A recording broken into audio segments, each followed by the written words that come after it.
every Saturday at 7:30 a.m. for A View from the Outside, hosted by Brereton Horne. A View from the Outside takes a look at key issues affecting St. Vincent and the Grenadines and gives a global perspective on how these issues are viewed. Host Brereton Horne will examine a variety of topics to enlighten, stimulate debate, and explore solutions. Hear the facts, hear the real-life stories, hear A View from the Outside. Join Brereton Horne at 7:30 a.m. every Saturday on NiceRadio for A View from the Outside. Okay, and I think we have Brereton Horne. Good morning, Brereton. Hello. Good morning to you, Justin. Good morning and welcome, man.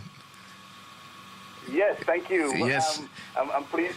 Thank you for filling in for Randy Doppel. I know I'm filling in some very big shoes. Yes, Randy is somewhere receiving his accolades. Yes, he should be. What's the weather like on your side? We have very bright sunshine today, Saturday. I see. So tell me, what's the weather like in St. Vincent? Yeah, that's what I'm saying. It's very bright sunshine. It's already warm and hot from what I experienced heading to the studio, and that's very early. I see. I see. The reception seems to be quite muffled coming from your end. Okay. I'm not hearing. Well, we'll get our technician working on that. Okay. Yes, I hope you're hearing me clearly. Yeah, I'm getting you clearly. Is that better now? Yes. Okay, great. That is much better, Justin. All right. I didn't hear what you say about the weather. Yes, it's quite good weather condition. It's bright sunshine, and it's already hot. Oh, brilliant! I wish I could say that from my end. Okay. Let me say good morning to all of the people of St. Vincent and the Grenadines and all of the listeners of NiceRadio at this time, wherever you are. Yes, Justin, the weather in London is heavily overcast. In fact, it's misty with light rain. And some people might say it's a typical English autumn day. Mm-hmm. The temperature is 13 degrees Celsius, which is about 55 degrees Fahrenheit. Right. So that's the kind of weather that we're having this morning. But nonetheless, I'm not going to envy you because we have to make the most of what we have from time to time. Well, I'm sure our listeners are pretty much eager to hear what you have for us this morning. So you go right ahead. Thank you very much, Justin. Before I go into the view, let me just say thanks to all those who have contributed to today's program, to A View from the Outside this week. And I want to say thanks to all those who have contributed, including my friend and colleague, Guevara Likop. And I want to say thanks to all those who continue to feed back to us. We welcome your feedback, and they're much appreciated. Thank you so much.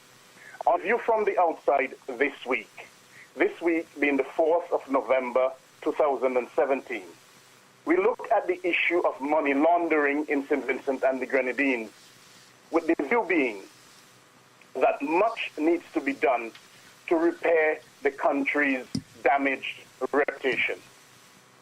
As we are all aware, just after celebrating 38 years of independence, St. Vincent and the Grenadines has found itself, as a nation, embroiled in an international scandal.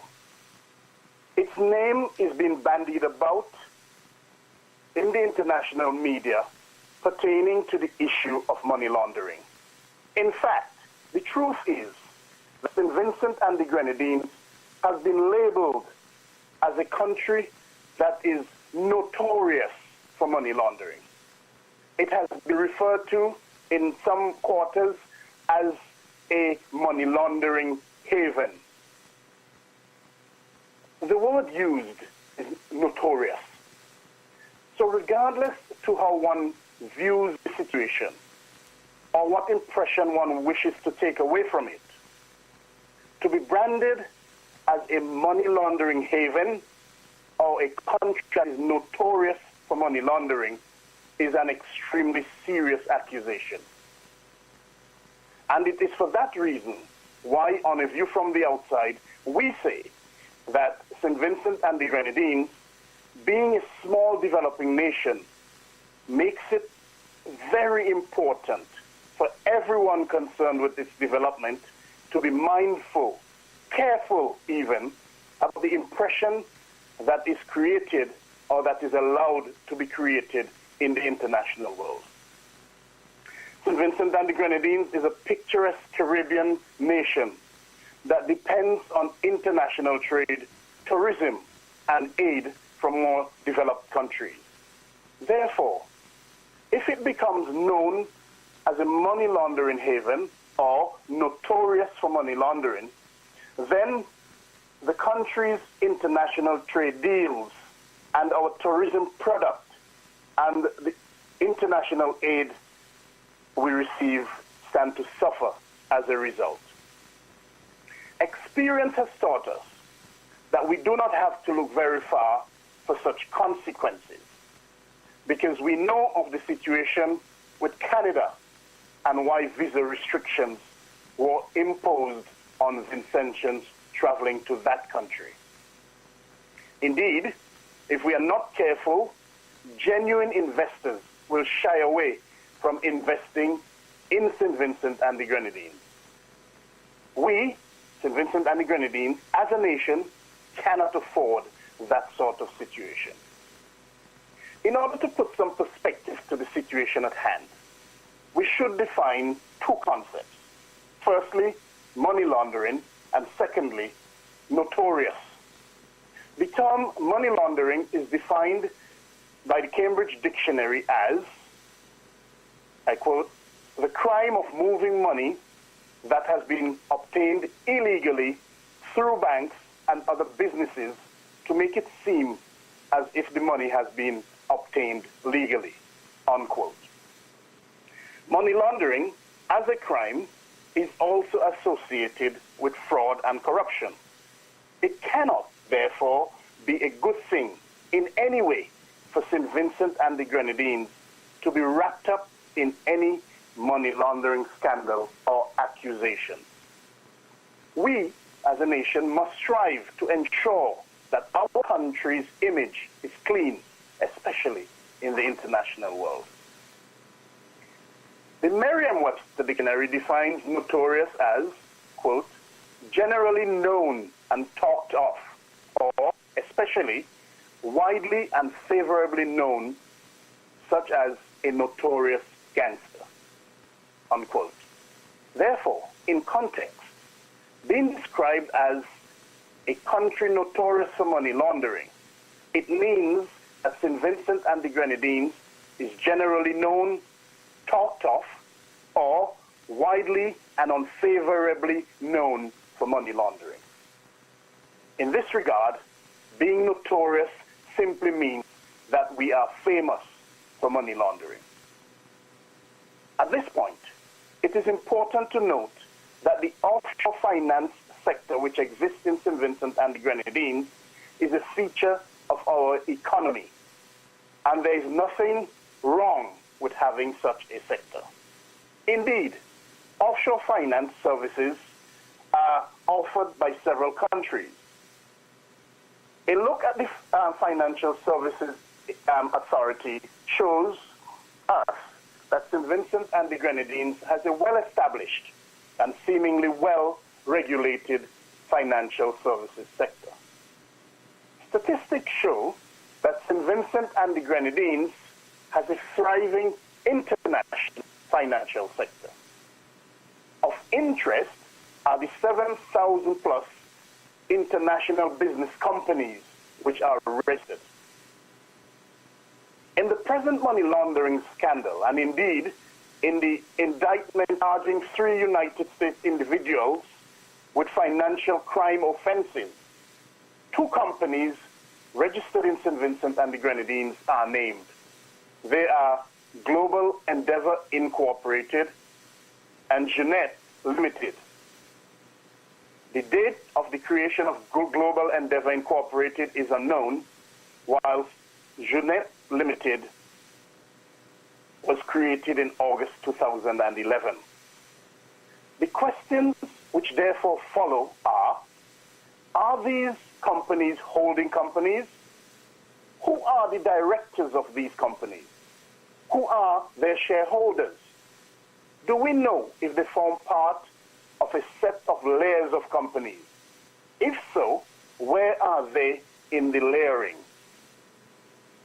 One has to wonder, what would a search of those companies at the Financial Services Authority in St. Vincent and the Grenadines reveal? Are they bogus companies simply used to hide dirty money? All of these questions need to be answered. We most certainly need accountability. And as a nation, we must demand that those in authority provide such accountability. If these companies are being or were used as hubs or transfer points for illegally obtained monies, as alleged in the Paul Manafort and his associates case, then this is frightening. And those in authority must ensure that this mess is cleaned up, and they must clean it up quickly. We cannot allow things to spiral out of control in our financial services sector.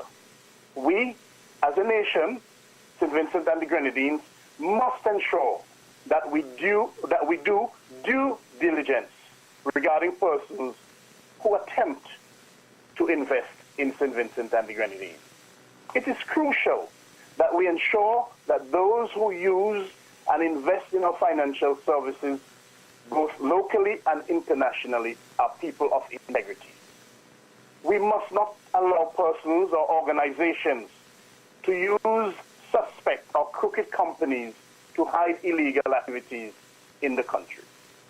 Unfortunately, there are numerous examples of situations in St. Vincent and the Grenadines which point unfavorably to our financial sector.